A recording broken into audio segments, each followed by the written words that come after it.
wabarakatuh. Saya akan menjelaskan perancangan sistem Enterprise Asset Management System PT Unggul Jaya yang beranggota Putri Nuraini, Erika Febiana, Bunga Ayu Lestari, Enda Dwi Jayanti, Amin Gunawan, dengan dosen pengampu Bapak Salman Al-Farizi, MKom. Latar belakang absensi adalah sebuah kegiatan pengambilan data guna mengetahui jumlah kehadiran pada setiap acara. Hal ini juga terjadi pada proses pekerja PT Unggul Jaya. Kegunaan absensi ini berlaku bagi setiap karyawan PT Unggul Jaya. Salah satu kegunaan absensi ini kepada pihak karyawan antara lain adalah untuk memastikan keakuratan jam datang dan jam pulang setiap karyawan.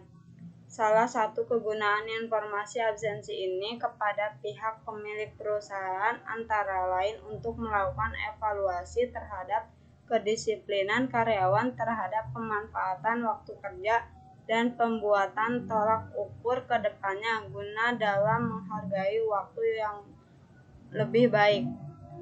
Pengembalian data absensi ini sendiri dilakukan dengan cara menuliskan di kertas yang memiliki banyak kekurangan. Maksud dan tujuan.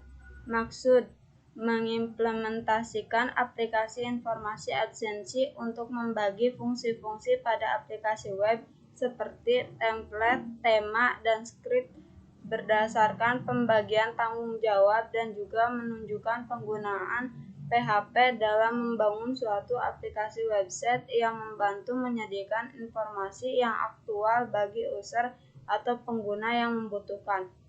Tujuan: memudahkan pegawai dalam melakukan absensi harian, memudahkan admin dalam memasukkan, mengedit, menghapus data absensi pegawai, memudahkan proses evaluasi kedisiplinan pegawai. Maka penulis memberikan batasan sistem absensi yang ada pada use case dengan menggunakan software PHP dan database MySQL yang ada pada halaman bagian absensi dapat menjalankan program aplikasi absensi dengan dua user, yaitu admin dan karyawan. Untuk halaman admin terdapat beberapa menu mulai dari menu login, menu employee, menu authorization, menu holiday, dan menu logout. Pada halaman karyawan terdapat menu login, menu attendance, menu leaves, menu expense, menu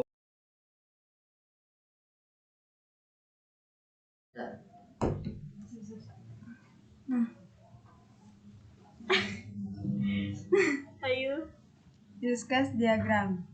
Admin bisa login, mengelola data karyawan, mengelola kehadiran dan klaim biaya, mengelola data libur karyawan, dan logout.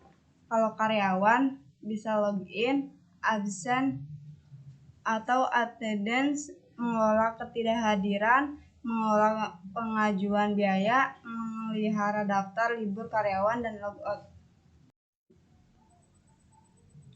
Activity diagram dari admin menambahkan karyawan, melihat daftar karyawan, lalu karyawan melakukan absensi, terus melihat daftar absensi karyawan, terus nantinya bisa melihat daftar absensi karyawan, lalu mengajukan izin cuti atau sakit, masuk lagi nanti ke admin menyetujui atau tindaknya pengajuan izin cuti sakit karyawan.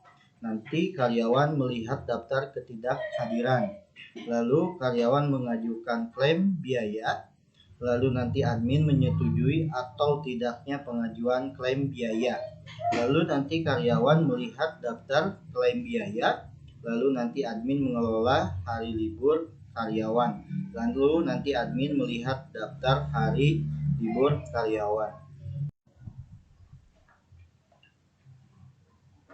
Oke, dari admin di sini ada password, terus ada email verify, terus ada email, terus ada name, terus ada ID, terus ada remember token, terus mengisi ke employee. Di employee itu ada join date, terus ada departemen ID, ada first name, terus ada user ID, terus ada ID, ada last name, terus ada dog, terus ada foto, terus ada desa, terus ada salary. Nah, lanjut ke leaves. Leaves itu nanti ada ID, employee ID, reason, description, have day, start date, end date, status. Terus ke holiday. Nih, holiday ada ID, ada name, ada start date, ada end date. Terus ke expense, terus ada info ID, ada reason, ada status, ada description, terus ada amount, terus ada receipt, terus ada ID. Terus ke attendance, terus di sini ada entry IV, entry location, exit IV, terus ada registered, terus ada exit location, ada ID, ada employee ID. Terus mengedit ke departemen itu ada name, ada ID.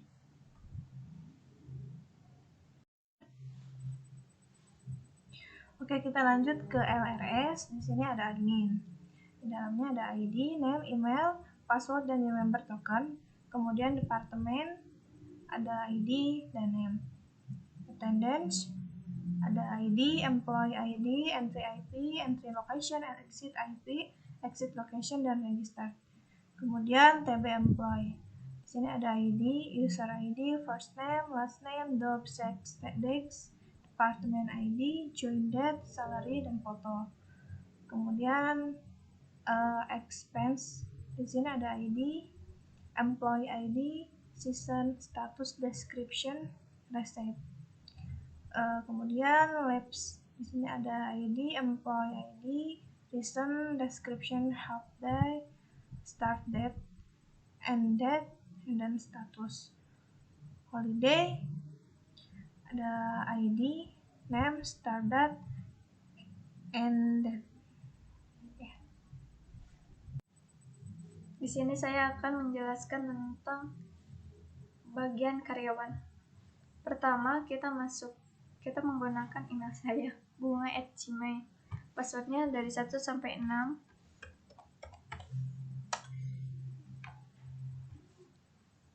Kita tunggu beberapa saat untuk masuk ke webnya.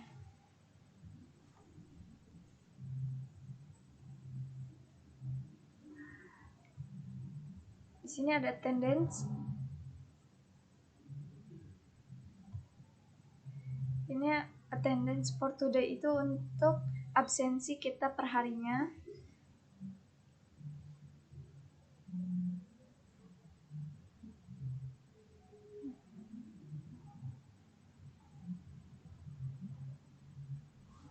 Kita pilih allow.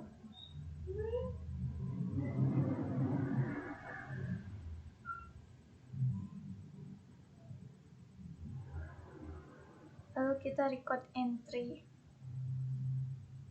Allow itu fungsinya untuk melacak di mana lokasi kita. Nah, ini kita telah melakukan absensi masuk.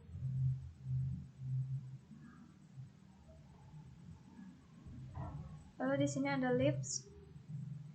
Apply for a leave.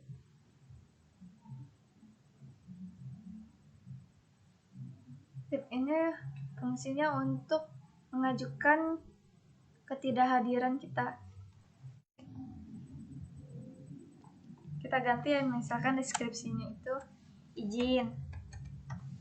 Deskripsinya ada kepentingan keluarga. Ini jangka waktunya, misalkan kita kalau lebih dari sehari kita pilih yes, kalau kita sehari saja kita pilih no. Kita pilih no.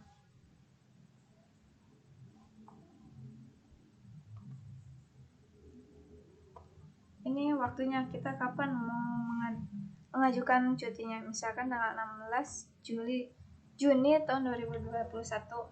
Lalu kita submit.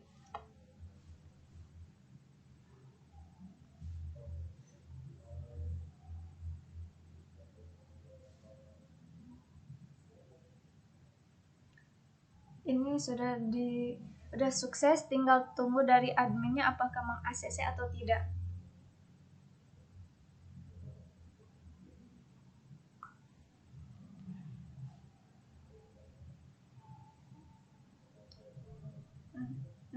Ini karena belum di ACC, jadi di sininya pending.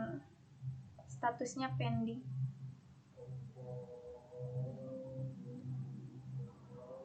Ini untuk pekerjaan dinas, mengajukan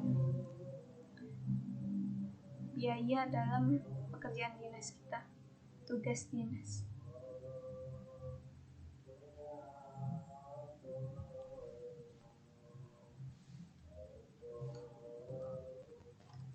Misalkan tugas dinas, deskripsinya pergi ke kantor cabang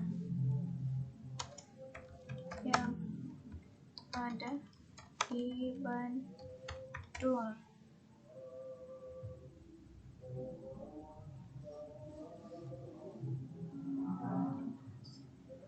Misalkan di sini biayanya kita 500.000.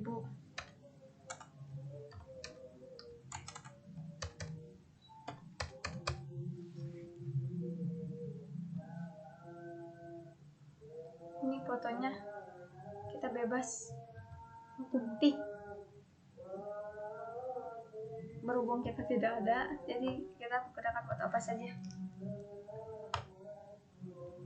Lalu kita submit.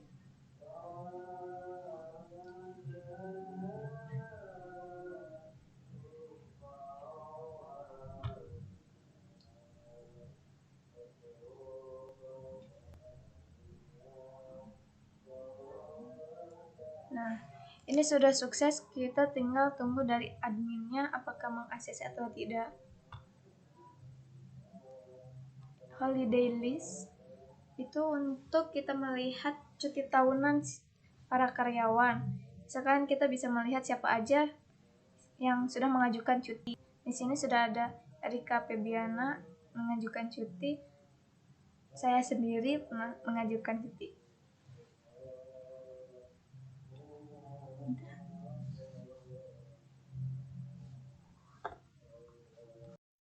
Oke, di sini kita akan login untuk admin. Ininya usernya admin@gmail.com, passwordnya admin. Kita login.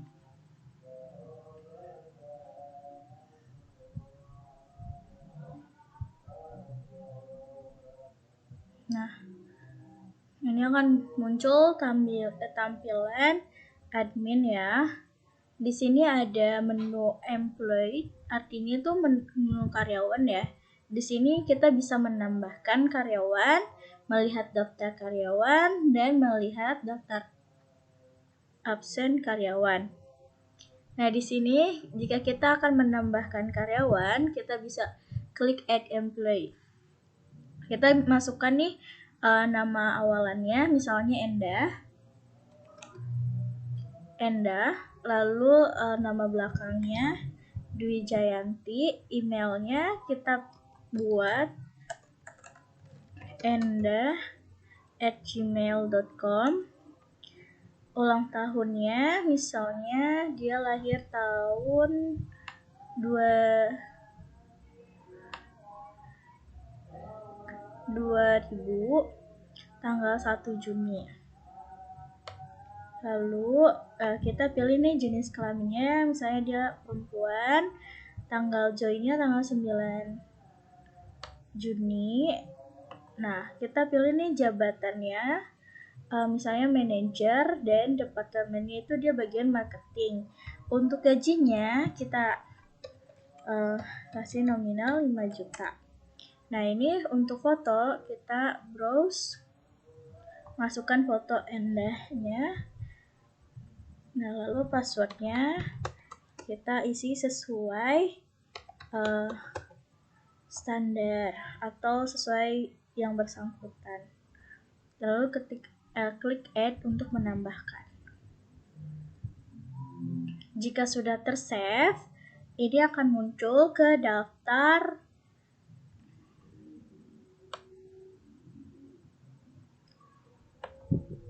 Nah, ini ada kesalahan. Untuk gaji harus number ya.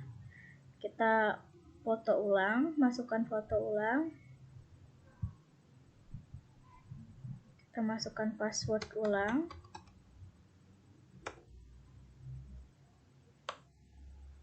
Konfirmasi password dan menambahkan.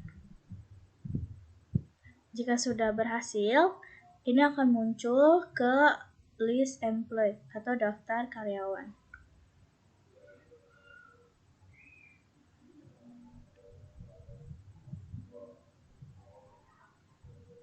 Nah, ini tandanya sudah berhasil menambahkan. Kita cek di list employment.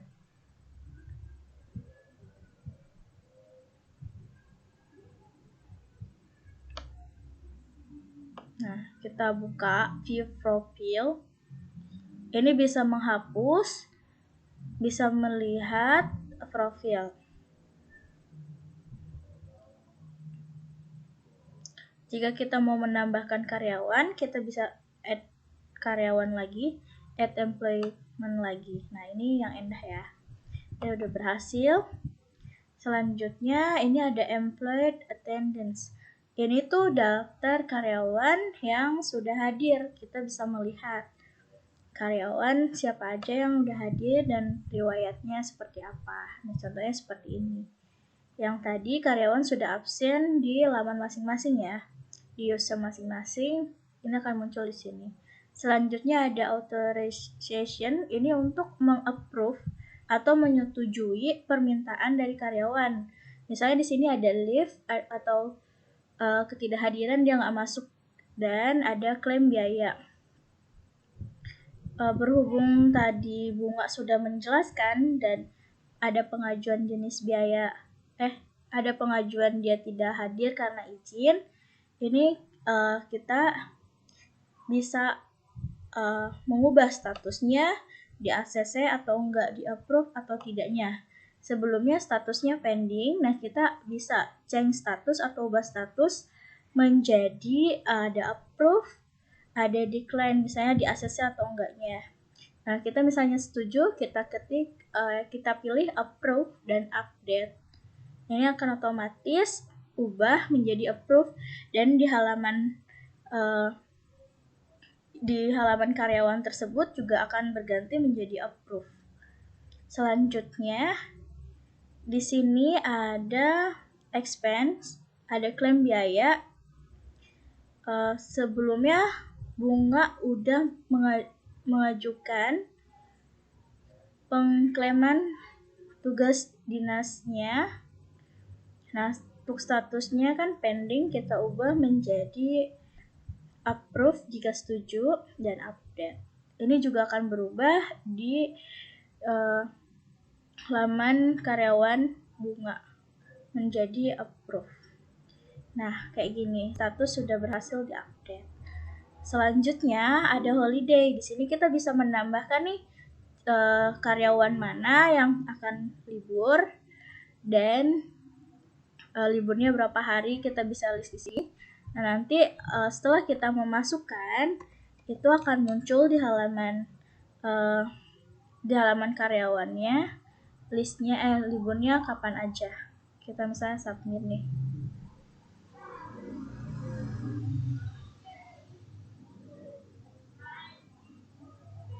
Nah, oke, ini sukses. Nah, ini udah masuk ke list holiday-nya. Oke, terima kasih.